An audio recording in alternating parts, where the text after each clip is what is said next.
Welcome to In the Word, a study of the International Bible School lesson. Join us as we learn from area professors and teachers as they bring you their thoughts and knowledge of the study of the Sunday School lesson for today. Now, here is today's program. Welcome, fellow followers of God's Word. We're glad that you're back with us in the Word today. We've just finished up a wonderful series of lessons from the Sermon on the Mount in the Gospel of Matthew, and we're taking a big jump all the way back into the Old Testament in 1 Samuel. We come back to a focus on the covenant relationship between God and God's people, and the covenant relationship between and among God's people as we come back into 1 Samuel and the story of David and Jonathan and their wonderful relationship with one another. So, David, now for something completely different, right? It is. But you know, we were, you reminded us several times during our series in the Sermon on the Mount that relationship really lay at the core of the ethical teaching of Jesus throughout the Sermon on the Mount. And we're still dealing with relationships. The whole quarter of study is about covenant, and the Sermon on the Mount was part of that, although it didn't show up in the text as we were talking about it. Yeah. And yet that relationship emphasis is based on covenant. Right. When we use the word covenant, we usually think about the relationship between God and God's covenant people, Israel, and then God and God's covenant relationship with the whole human race as well. We think about the covenant with Noah and the covenant with Abraham and how it was renewed with Isaac and Jacob and all of that.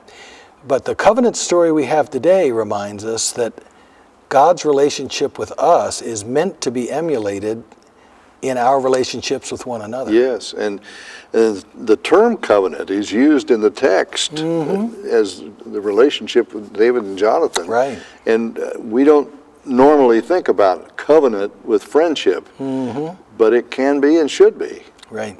And it was with them. Yeah. So we come to the story today in 1 Samuel at the time in Israelite history when Saul, the first king, is still king. But Saul's unwillingness to obey God has led to the great prophet and judge Samuel turning his back on Saul and anointing a second new king, a new dynasty, in the person of David, the young shepherd boy. Yeah. And so David has already arisen on the scene, but we're still in that interim period when Saul's on the way out and David's on the way in. And I think we frequently miss a key player in this, in the person of Jonathan. Yes. And I mean, Saul and David loomed so large, especially David. They were kings. They were kings, and David loomed so large in the memory of Jewish people and Christian students of the Old Testament that it's easy to overlook Jonathan, but I hope that we can spend some time with him today and really highlight him. It's a fascinating personality, and his character is reflected in this relationship to a point where we should spend more time looking at him. Right, and I think maybe some of Jonathan's attitude rubbed off on David, and some of David's more positive qualities maybe were influenced by the way in which Jonathan treated him as a close friend. We're coming out, more generally, historically speaking, we're coming out of the period of Judges with Samuel, who was the last judge, which was a very difficult time for the Israelite people. It lasted some 200 to 300 years when there was not only not a king in Israel, but there was not much moral stability or political stability. The phrase is used several times in the book of Judges. There was no king in the land. Everyone did what was right in their own eyes. And it was a chaotic situation that really the book of Judges is given to us to show how God dealt with them, but even more, how much problem there was or how much need there was for a change. Yeah. The people clamored for a king, thinking that would solve all their problems, and although Samuel knew good and well that it was a failure to obey God rather than lack of a king. That was the problem. God is described as relenting to their request and providing this king. And Saul really had everything going for him. He was acclaimed by the people. He was a great warrior. He was tall, dark, and handsome. Yeah, he just, head and shoulders. He just really had everything going for him, except he seems to have lacked the will to bend his will to God's will. And so often took matters into his own hand and lacked patience and trust. And his commitment to God was fickle. He would make a pledge or a vow and then turn right around and break it. Almost immediately. Several times, Yeah. it shows. Yeah. So there's a real lack of integrity, a lack of stability within him, and that led to some very difficult circumstances. So the second king, the great King David, is kind of on the horizon, but we get to see some events during this transitional time. Well, our text is in 1 Samuel chapter 18, and then we jump over to the beginning of chapter 19, so let me read that. After David had finished talking with Saul, Jonathan became one in spirit with David, and he loved him as himself. From that day, Saul kept David with him and did not let him return home to his family. And Jonathan made a covenant with David because he loved him as himself. Jonathan took off the robe he was wearing and gave it to David, along with his tunic, and even his sword, his bow, and his belt. Whatever mission Saul sent him on, David was so successful that Saul gave him a high rank in the army. This pleased all the troops and Saul's officers as well. Now, skipping to chapter 19, verse 1, Saul told his son Jonathan and all the attendants to kill David. But Jonathan had taken a great liking to David and warned him, "My father Saul is looking for a chance to kill you. Be on your guard tomorrow morning.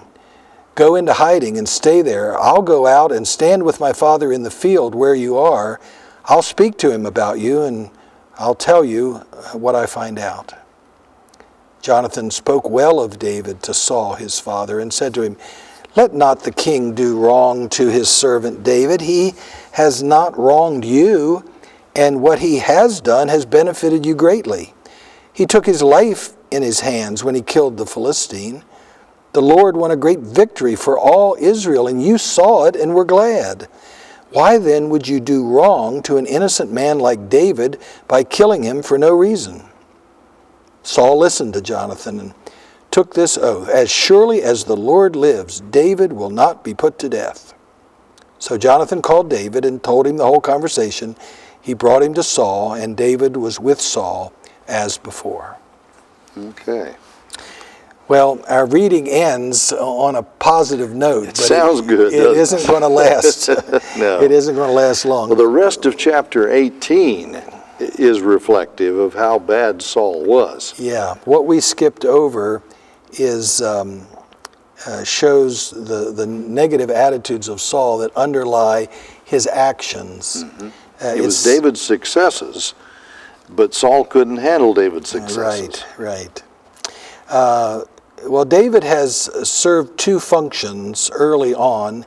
He was the lyre player who sang and soothed the troubled mind of Saul. He was the Muzak. Yes. Elevator music. In Saul's court. And then later, after the defeat of Goliath, David served as armor bearer and part of the court.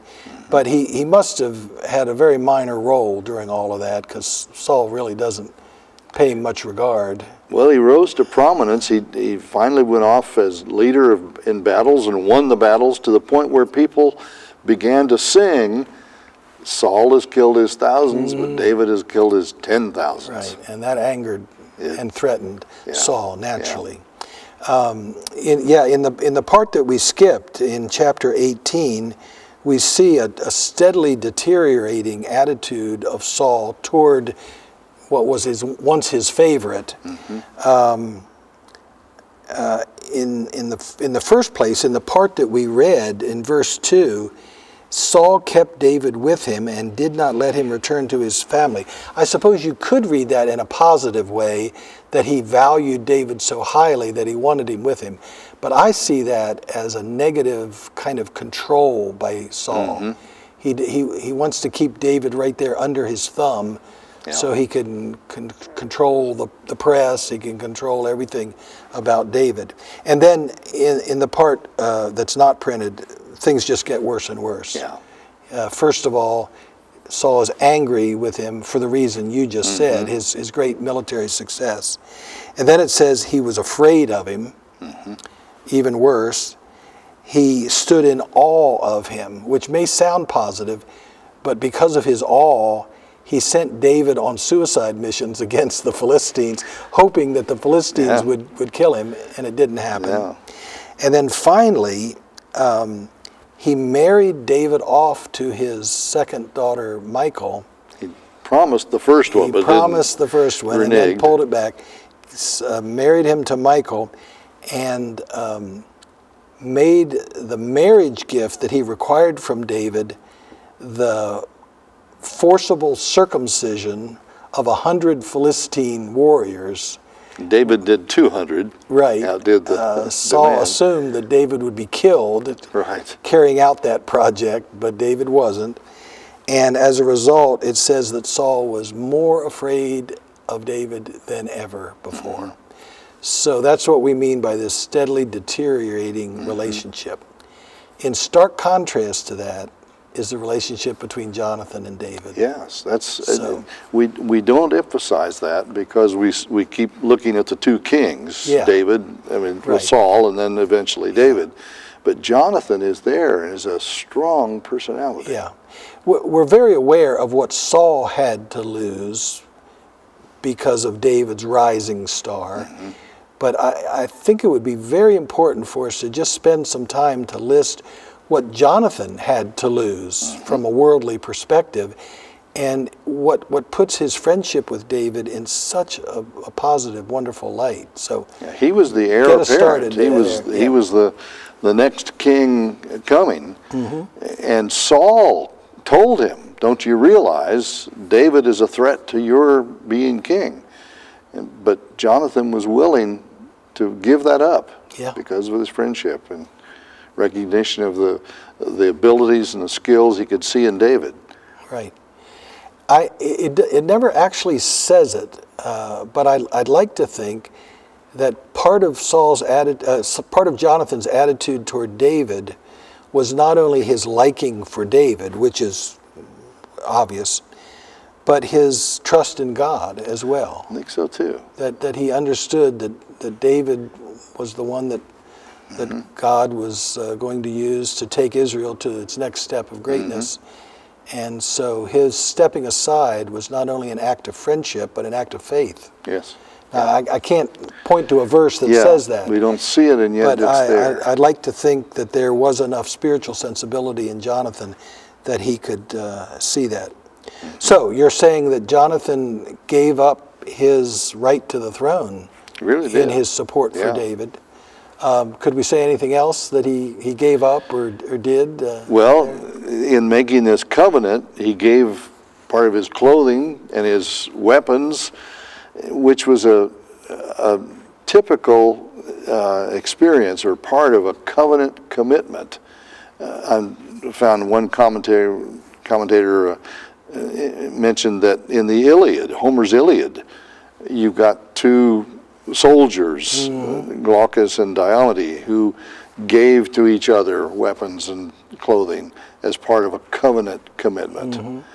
So this is what warrior friends do for each other to show that their trust and their confidence. But to give up your sword, your bow, it's like a baseball player with his bat. You just don't give away the thing that you've learned how to use and you know what it's like. And give it to someone else, that was a Yeah. big expression. We're talking about chapter 18, verse 4 here. Maybe we should look at the verse directly here.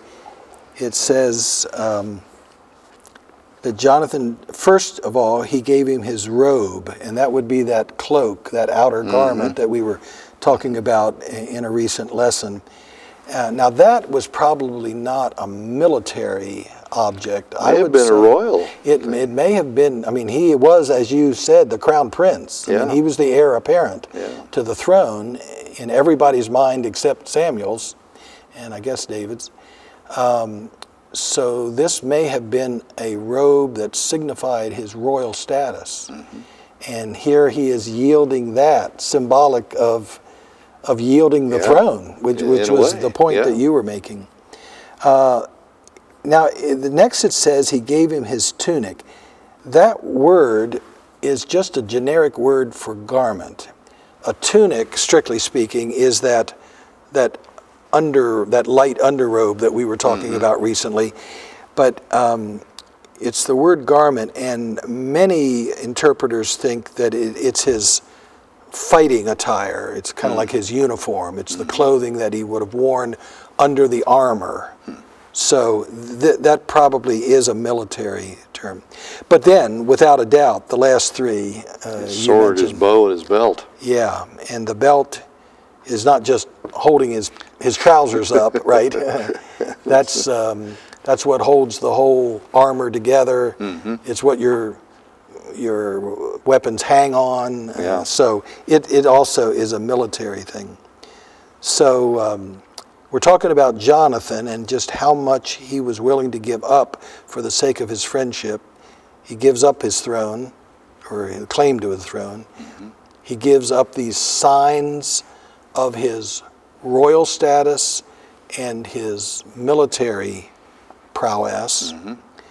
And he did have prowess. He was significant in winning a battle to the point where he was the hero on one occasion. Exactly. He got in trouble when he came back because Saul had made one of his foolish vows, but he had won a great victory. Well, let's keep talking about what all Jonathan had to lose or to give up. He almost gave up his life. Okay, help us. Because Saul threw a spear at David more than once, missed him. He apparently was a bad shot. But he also threw a spear at Jonathan in anger because he thought Jonathan was picking David over him. Yeah. But Jonathan was willing to take that risk, and yet he was not repudiating or cutting off his relationship with his father. That is one of the most amazing things here. Jonathan's friendship with David, his covenant relationship with David, is so deep that he's willing to give all these things up and invite Saul's violence toward him, toward Jonathan. And yet, he stayed with Saul. He never abandoned his father. And instead tried to help his father do the right thing. Saul ended up not doing the right thing, but he tried. Tried to reconcile the two. He did. He tried to reconcile them. And it's hard standing in the middle between two people who are violently opposed to each other. That's an uncomfortable place to stand. And Jonathan did it. Yeah, and David wasn't trying to kill Saul. I mean, he had a couple of opportunities when he could have and didn't. But he also was a threat to Saul, and definitely Saul saw him as an opponent. Right. And David, in many ways, was just biding his time until other circumstances brought about Saul's death so he could ascend to the throne. So he wasn't doing a whole lot to reconcile with Saul, even though he wasn't trying to kill Saul. So Jonathan was the one who kept standing in the middle, trying to get David to be patient with Saul and trying to get Saul to think more highly of David. And that's a tough thing to do. Yes. Eventually, Jonathan would try to report to David Saul's Yes. plots Yeah. against him. Yeah. And so he, in some ways, had to give up his closeness to his father or his absolute loyalty to his father in order to inform David of dangerous situations. But he was loyal to his father to the point where he continued to serve him and died in battle with him. died in battle kind of at his side in a great battle at Mount Gilboa in which both Saul and Jonathan lost their lives. Yeah. That's a good list, and I think we want to commend Jonathan to our viewers. And we've, in studying for this lesson, we've kind of come to a new appreciation for the virtues of Jonathan and the character of Jonathan. Yeah, one commentator was saying that you can look at the situation between Saul and David and see that David had superior abilities and eventually successes for God.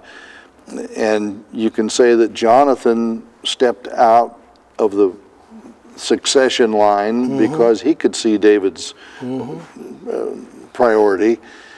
And yet, the very character qualities of Jonathan were such that the commentator was saying he would have made a good king. He would, yeah. He, as you pointed out, he's equally successful as a military strategist and warrior. He certainly is the equal of David in character traits. And you know, an interesting thing is Jonathan shared God's perspective on David. And we've noticed lately just how many times we're called to be like God, in whose image we're made and whose likeness we're called to live in. Because David was a man after God's own heart. Right. God loved David. But so did Jonathan love David. Yes. Jonathan took a deep liking to David. It says he was delighted in David. Yeah. And so it just struck me that Jonathan was able to see David from God's perspective, which is a great gift, I think, in a human being, to be able to see other people from God's perspective. And even though we might not like them quite as much, but And Jonathan really initiated this covenant relationship with David and took the leadership in making that friendship more than just a casual acquaintance. It was a deep covenant friendship, and those are rare. We were talking earlier that men have a harder time than women, probably. Well, that's been my observation. And there's some men whom I admire greatly because they're able to sustain long-term, deep friendships. But it's hard. It's a challenge. I think women typically do better at that. So we have this idea of covenant, which term is being applied here to Jonathan and David, not just between God and human beings. Verse 3 is where this covenant relationship is first described in chapter 18. Jonathan made a covenant with David. Now, I think you're right to suggest that Jonathan probably initiated things here, because Jonathan is, after all, the crown prince. Right, yeah. And David is a shepherd boy who's become a musician in the court, who's become a soldier, warrior in the army, and he's on his way to becoming an officer. But really, at this point in the story, Jonathan is the one who has the cred, creds, the reputation, right? Although I would point out that best I can tell, the Hebrew wording of verse 3 says, Jonathan and David made a covenant. The NIV translation makes it sound like Jonathan made it. Jonathan made it. And it is true that the word and concept covenant in the ancient world could work either way. Sometimes covenants were made between I'll say a higher ranking person and a lower ranking person. That's that suzerainty treaty covenant that we talked about earlier. But sometimes covenants were made by equals. And it's a little hard to know which it was here. I suspect you're right that Jonathan actually had the higher rank at this point. Yeah. Although the wording makes it sound a little more mutual. But even though he may have taken the initiative, it was apparently made on a basis of equal to equal. Right, right. Yeah. Yeah. So that's where the idea of covenant first comes out. He loved him like he loved himself. The word self there is the word for soul or spirit. He loved him like he loved his own soul, which is quite a lovely thing. And that brings us back. We've already talked in the Sermon on the Mount series about Jesus' emphasis on loving your neighbor as yourself. Yeah. And that's that quality. Well, we notice that things just keep getting worse between Saul and David, but that doesn't cause them to get worse between Jonathan and David. No. In spite of the difficulty and ambiguity of being in the middle of a hostile relationship of two people that you love, he maintained this. I want to point to our viewers chapter 20, verse 8, which is a lovely statement of their continuing friendship. 20, verse 8 says, "Therefore deal kindly with your servant, for you have brought your servant into a sacred covenant with you." These are the words of David to Jonathan.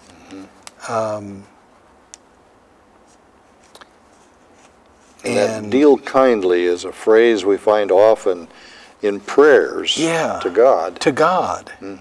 And it's the word chesed, which is the concept that gets translated all kinds of ways. Mercy, loving kindness, steadfast love, covenant loyalty. Yeah. And we usually think of it as God's covenant faithfulness to Israel or to individuals within Israel. But here we see that God expects human beings to reciprocate that kind of covenant love, not only to him, but to one another. And so he's thanked for that chesed. Deal kindly as you have brought your servant into a sacred covenant with you. And this is after Saul has continued to try to kill David, kill Jonathan, everybody. But the covenant relationship was one that David saw, even after Saul and Jonathan had been killed, David became king. He respected it enough that he made sure Jonathan's descendants were protected if there were any surviving. And he found one, a grandchild, who was disabled. But that was a threat to the throne, and it was an unheard of situation to protect your predecessor's line where they might be a threat to yours. But the conclusion of chapter 20, in chapter 20, verse 42, Jonathan said to David, "Go in peace, since both of us have sworn in the name of Yahweh, the Lord, saying, the Lord shall be between me and you, and between my descendants and your descendants forever." He got up and left, and Jonathan went into the city. And David kept his word, and for generations preserved and cared for the descendants of Jonathan. Well, thanks for being with us today as we studied in the Word this beautiful picture of covenant friendship. And I'd like to think that we could all challenge each other in the Lord's church to take seriously the opportunity for covenant friendships and the blessing it could be to the church and to the world. Hope you'll be with us next time we gather for study. We'll look forward to seeing you then. This has been In the Word, a study of the International Bible School lesson brought to you as a ministry of First Christian Church in Johnson City, Tennessee. Our thanks to our teachers that led us for this week's lesson. Join us again next week for another lesson from the International Bible School lesson text. This has been a production of First Christian Church.